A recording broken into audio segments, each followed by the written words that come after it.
txasko egiten du.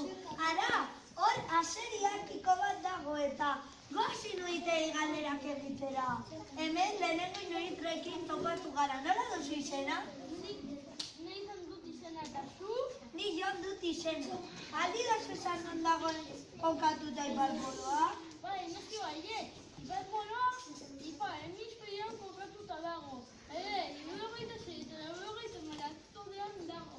Baina honek, zortzi alde zeharkatu du. Estatu Batuak, Dinamarka, Finlandia, Rusia, Suezia eta abar. Badakizu zer? Zer. Iparpoloa, ozeano Artikoan dago. Zenbat dakizu, Tigla.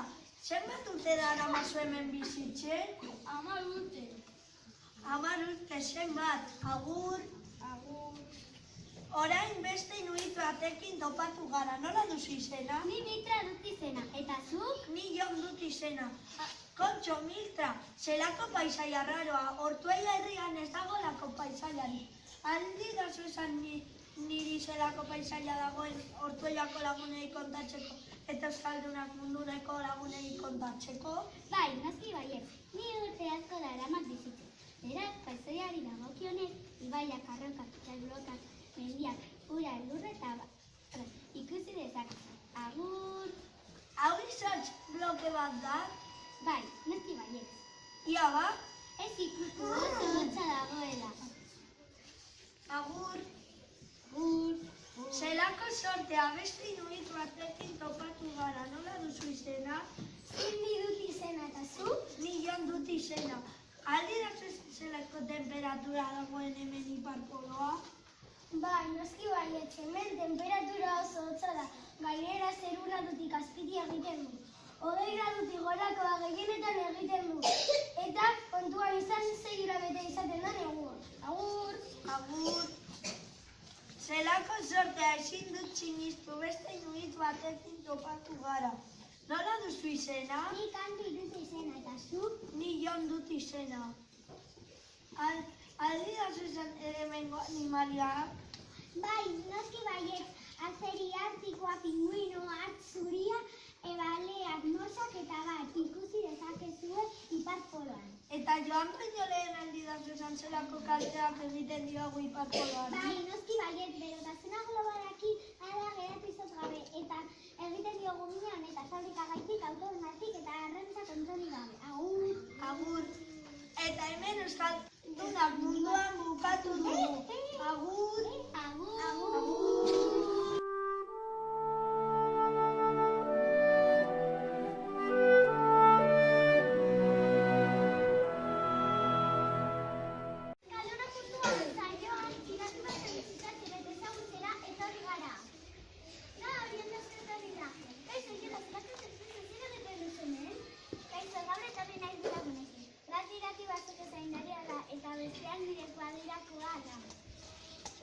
Aiore, irati bat zangoaten azaroan.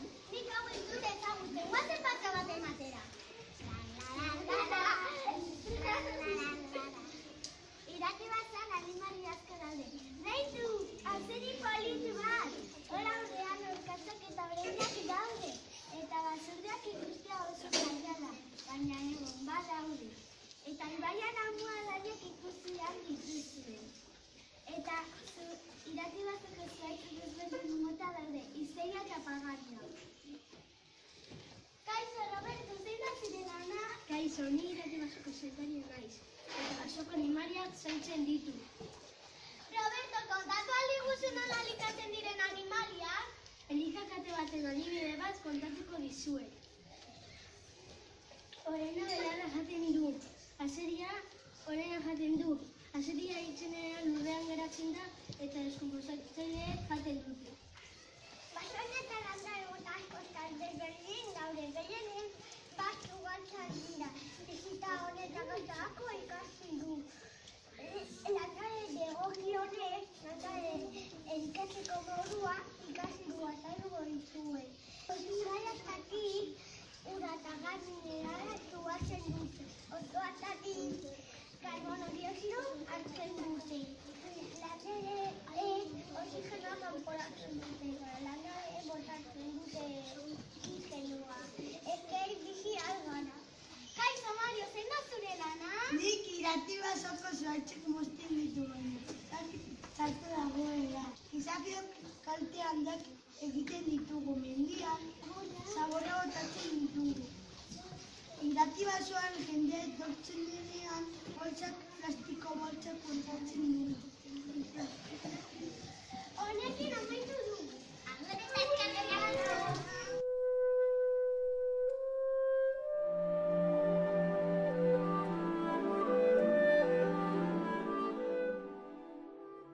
Gaur euskalduna munduan saioan Ebro ibaiara joan gara. Hemen Burgosen herrian pertsona batekin topatu gara. No zara? Ni Alba naiz. Bueno, Alba, nondik pasatzen da Ebro ibaia? Deitu, Ebro ibaia Fontibren hazen da eta Fontibren Kantabrian dago. Gero Tiegotik pasatzen da eta Tiego Araban dago eta Arabe Euskadin dago. Gero Arotik pasatzen da eta Arola Riojan dago. Gero Lodosatik pasatzen da eta Lodosa Navarran dago.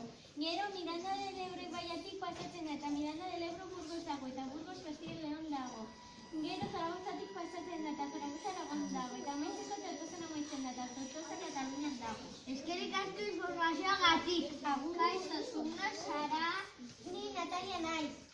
Bueno, Natalia, luz azaldu Ebro ibaiako partea. Bai, Ebro ibaiako kutsatzen bada, uolak egon aldira. Eskerrik asko informazioagatik. Nola da Ebroko elikakatea? Guazen galetxera! Bueno, Ebro ibaiako elikakatea hau da. Arraina alga jaten du. Igarara arraina jaten du. Igarara bitzen denean alga jaten du. Eskerrik asko informazioagatik. Nola da Ebroko animaliak? Deitu, Ebro ibaiako animaleak hauek dira. Grulla, abetoroa, ahateak, barkoa, karpak, anguilak, zirulo eta bar. Eskerrik asko. Aizu, nola da Ebro ibaiako luzea? Nolako da Ebro ibaia? Beitu, 96.000 eta 100 kilometro kuadrado dauka. Ere, 910 kilometroa dauka. Bigarren luzeera, Espainian da. Ibai famatua da. Eskerrik asko gure programa ikusteagatik.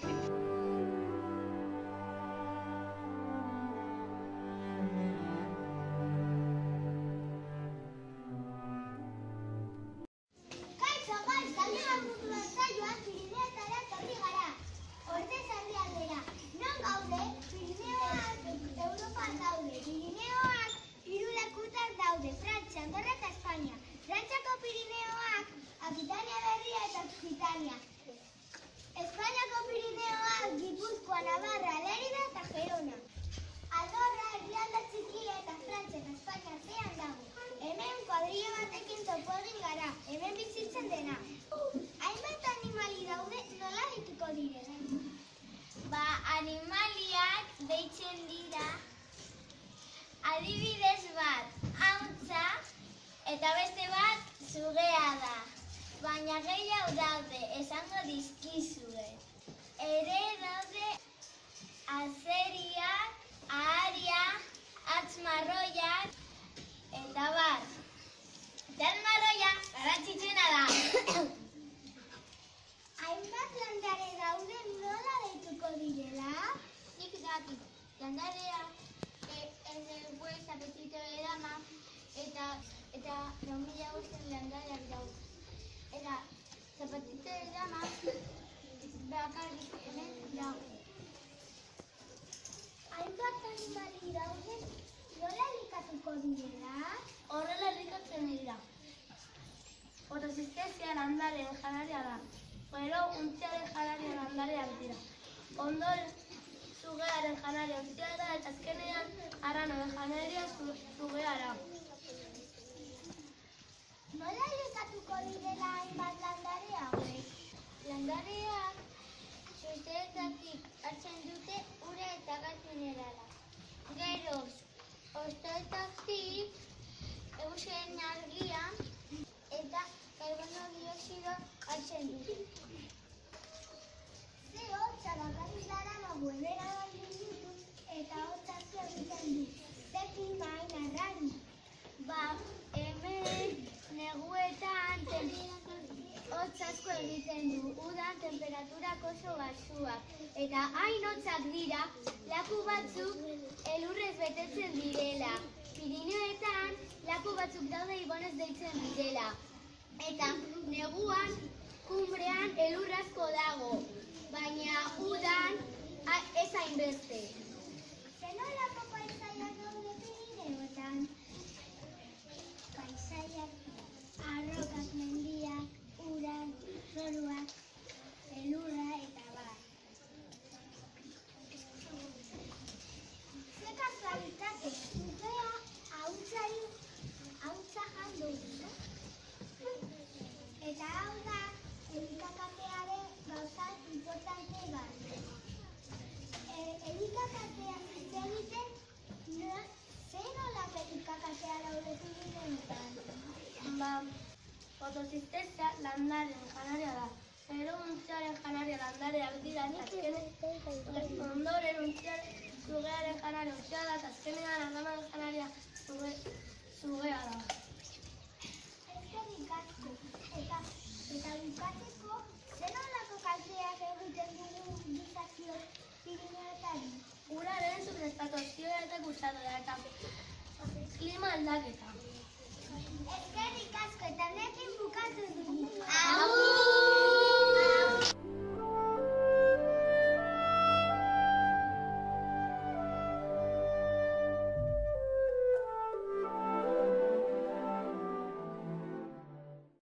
Gaur callejeros viajeros eskalduna munduan zaila Niagarako jazkietara joango gara.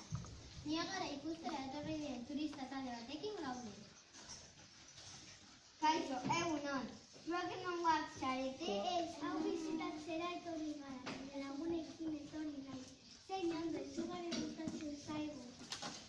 Non kokatuta daute Niagarako jauzia? Niagarako jauzia Nueva Yorken dago. Nueva York estatu batuetan dago.